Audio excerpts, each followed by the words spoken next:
China es la nación más poderosa del planeta. Por lo menos si hacemos un promedio entre las variables del tiempo y la relevancia a medida que pasamos las páginas del libro de la historia humana. Para los que no fueron contemporáneos a la Unión Soviética, posiblemente estén experimentando por primera vez un cuestionamiento serio a la hegemonía estadounidense. Y como no es tan infranqueable como la pintaban las novelas del difunto Tom Clancy. Bienvenidos a todos, este es el café número 28 y hoy vamos a hablar sobre cómo, y sin que prestáramos atención, China pasó de ser una nación de monjes y campesinos esotéricos a hacerle ganar las elecciones a un tipo a base de instaurar el miedo de un inminente advenimiento de un nuevo enemigo comunista en el lejano oriente. Mi nombre es Juan Felipe y esto es Café Kioto.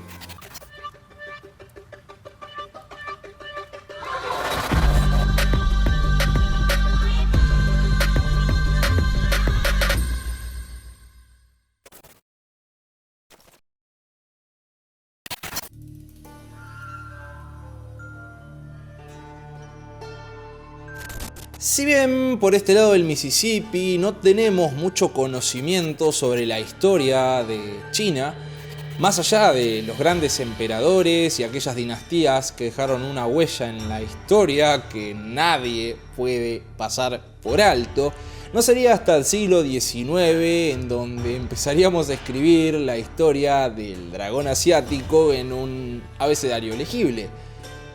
Pero para entender esto y llegar a la parte divertida, déjenme introducirlos en un breve pero completo repaso de la China antigua.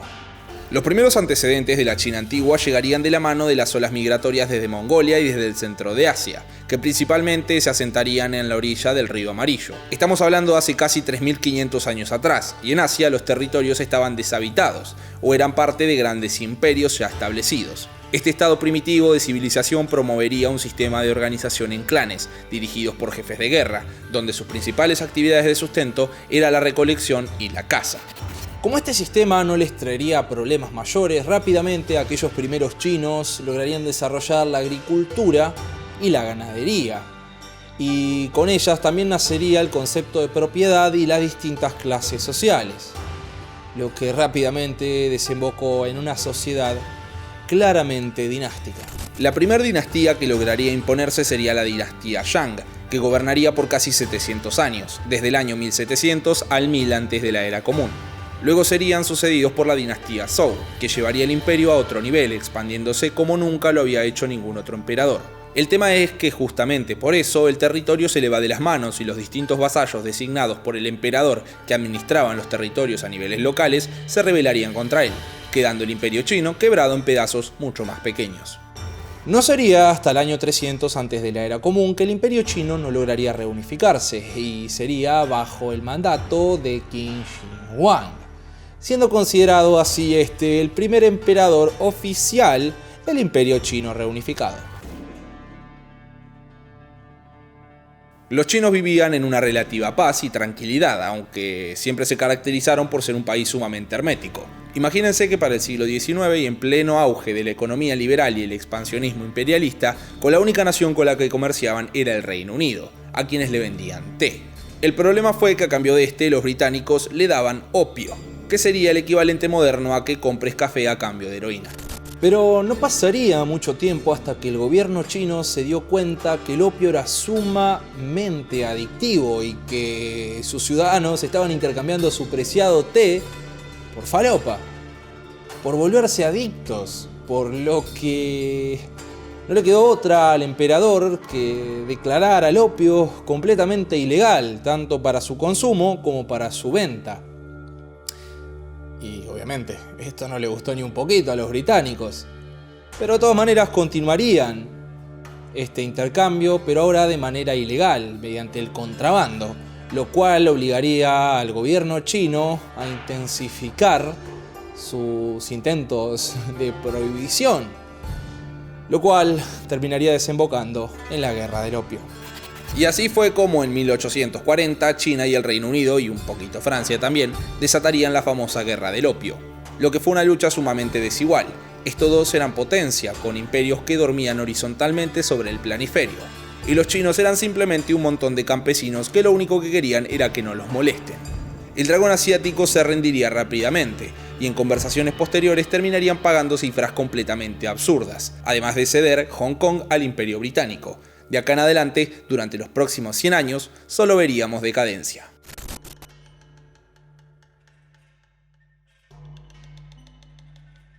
Hace unos días un suscriptor me comentó que en este canal hablábamos mucho sobre revoluciones y como si no fuera suficiente con la cubana, la rusa, la mexicana, la francesa y otros tantos etcéteras, acá les va una más. Si bien el primer levantamiento se produciría en 1851 y a manos de los Taiping, un grupo religioso y nacionalista, prefiero hablar de un ideólogo llamado Sun Yat-sen, que empezaría a promover los ideales republicanos por primera vez en el gigante asiático.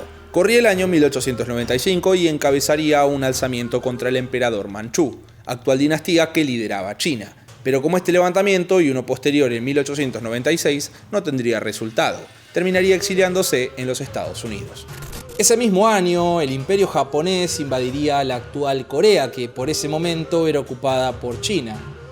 Pero esa guerra también sería perdida por parte del imperio chino, lo cual terminaría desembocando en más indemnizaciones hacia los japoneses, sumándole a las que ya tenían con las potencias europeas.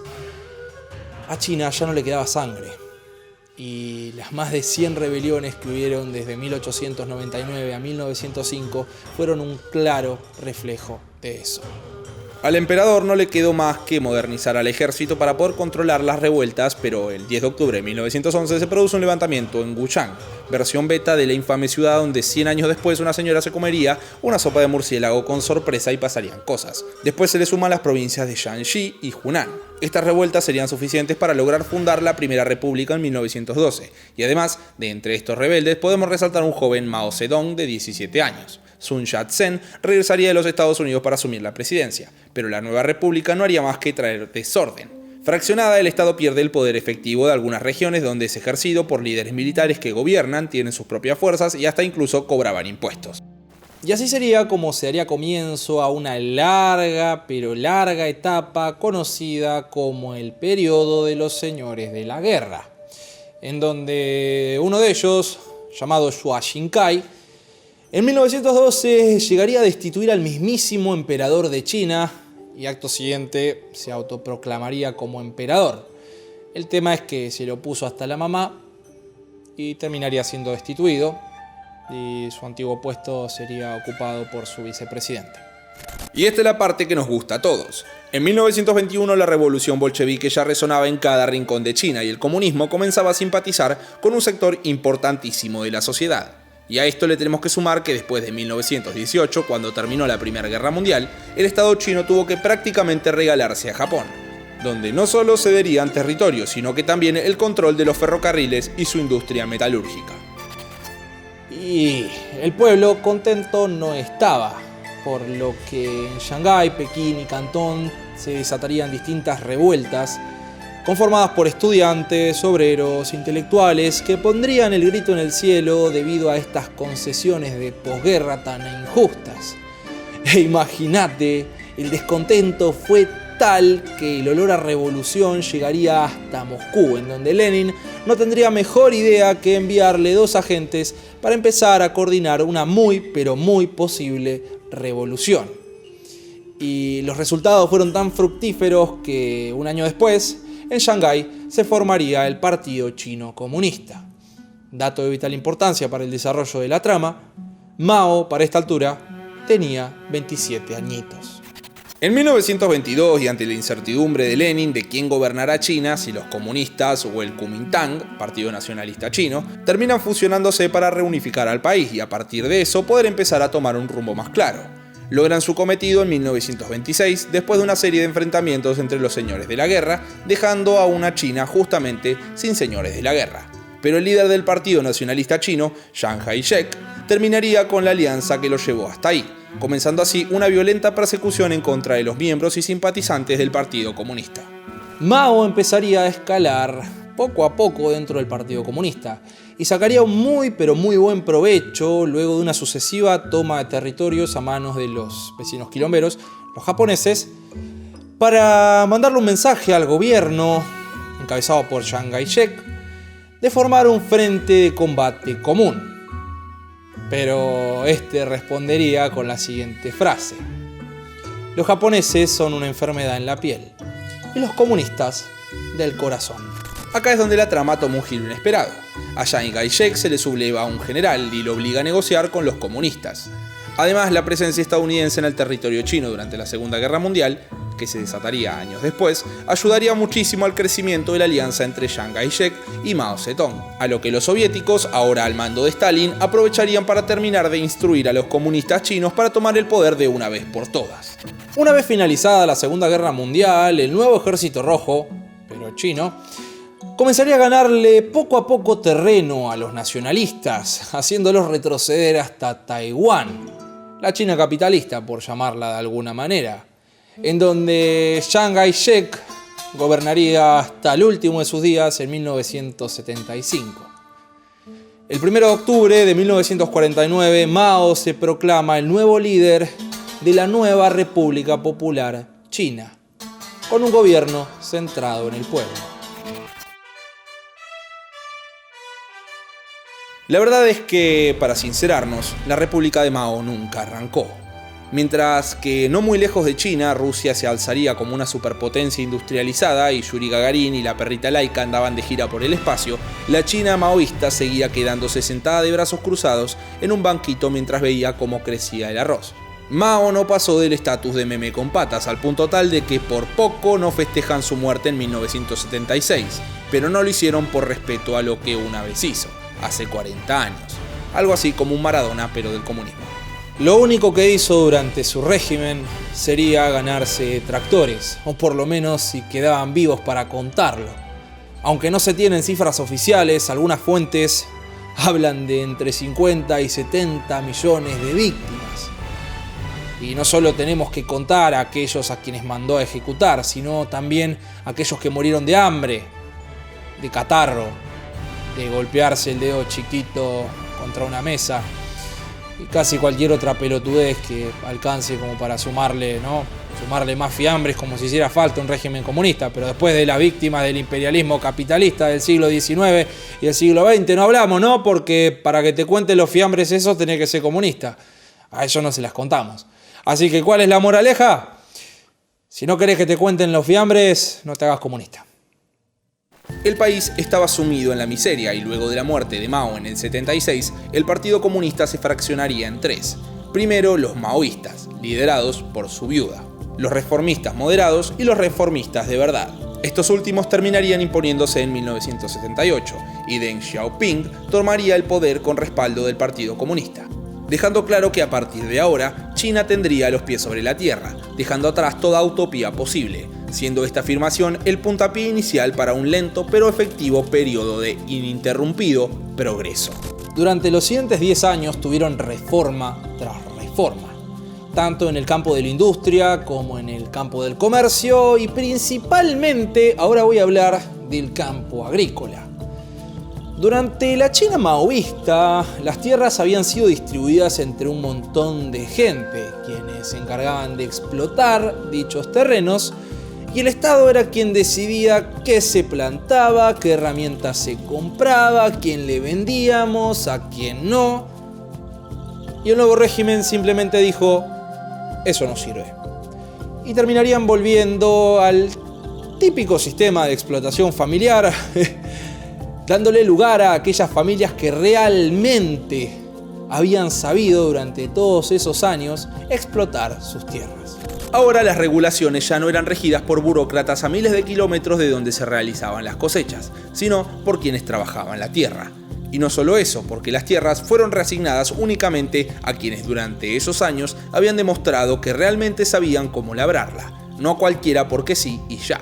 Lo que sí, estos nuevos productores libres obligatoriamente debían venderle un porcentaje de ese grano al gobierno con un precio fijo, y el resto a quien quieran y al precio que se les cante.